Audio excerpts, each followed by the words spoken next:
안녕하세요. 글로벌 리포트 장량입니다.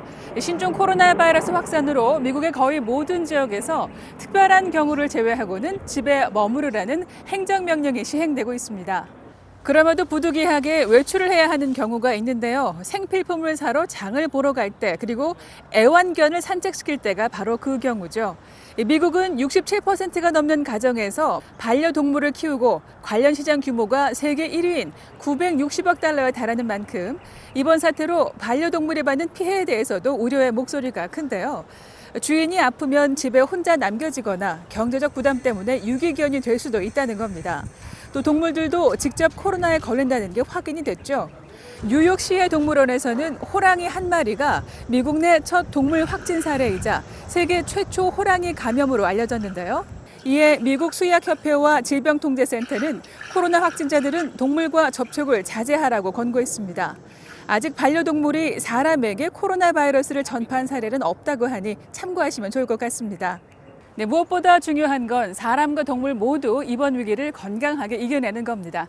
다양하고 깊이 있는 세계 소식 글로벌 리포트 지금 시작합니다.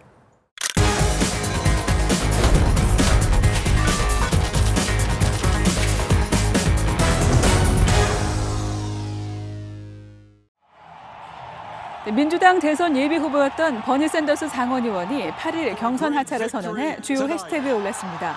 샌더스 의원 측은 경선 초반 아이오와 등지에서 1, 2위를 다툴 만큼 우세했지만 최대 승부처였던 슈퍼 화요일에 조 바이든 전 부통령에게 패했고 이어 열린 경선에서 연달아 고배를 마셨는데요.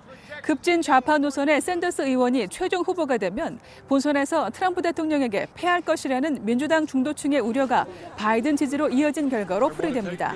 샌더스 의원의 하차에 따라 바이든 전 부통령이 사실상 민주당의 최종 대선 후보로 확정됐습니다.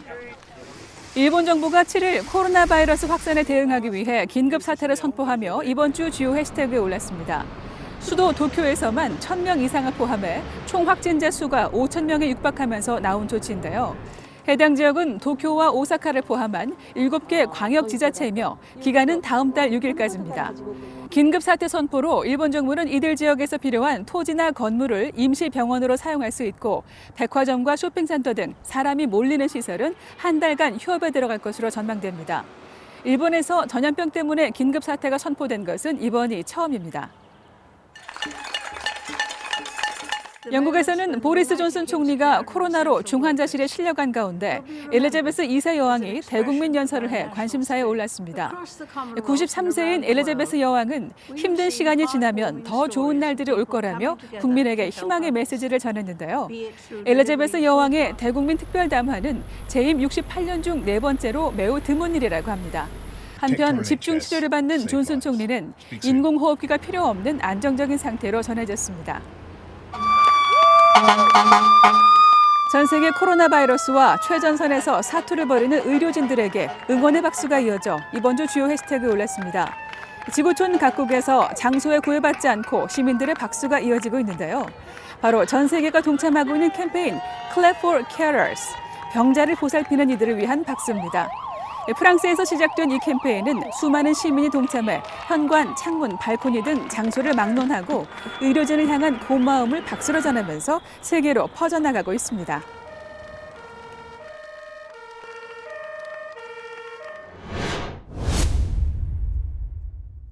We will look at ending funding.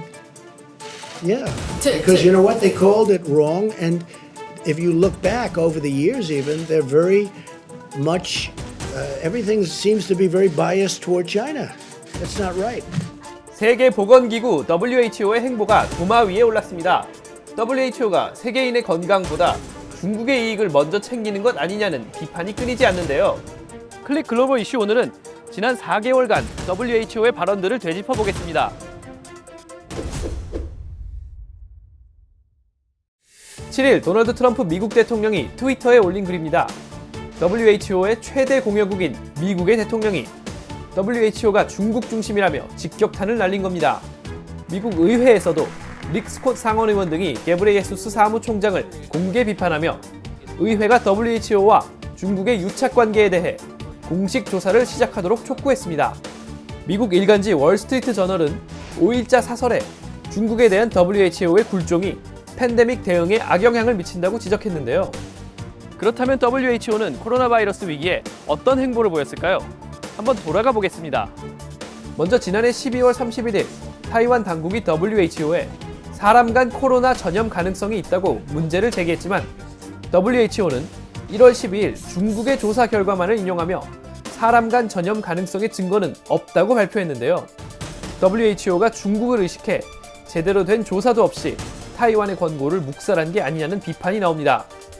China has taken measures it believes appropriate to contain the spread of coronavirus in Wuhan and other cities. WHO does not recommend any broader restrictions on travel or trade.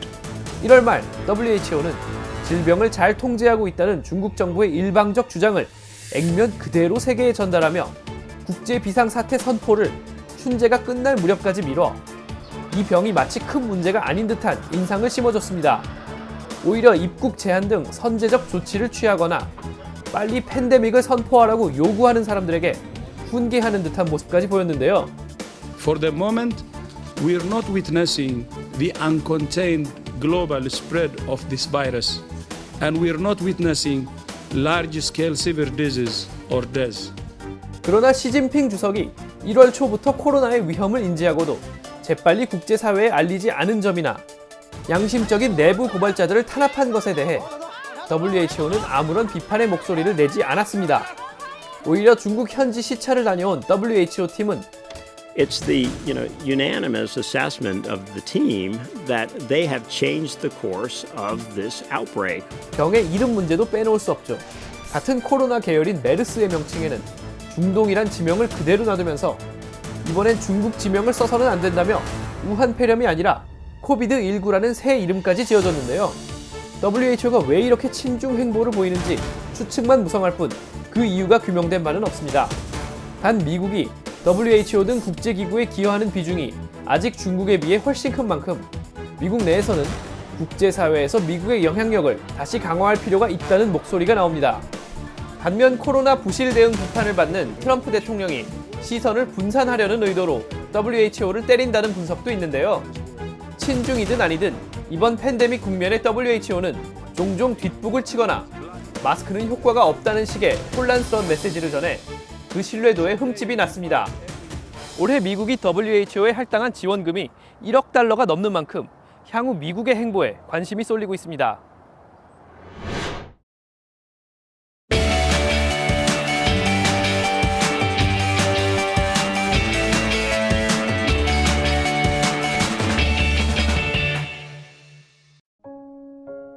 My name is Nathan.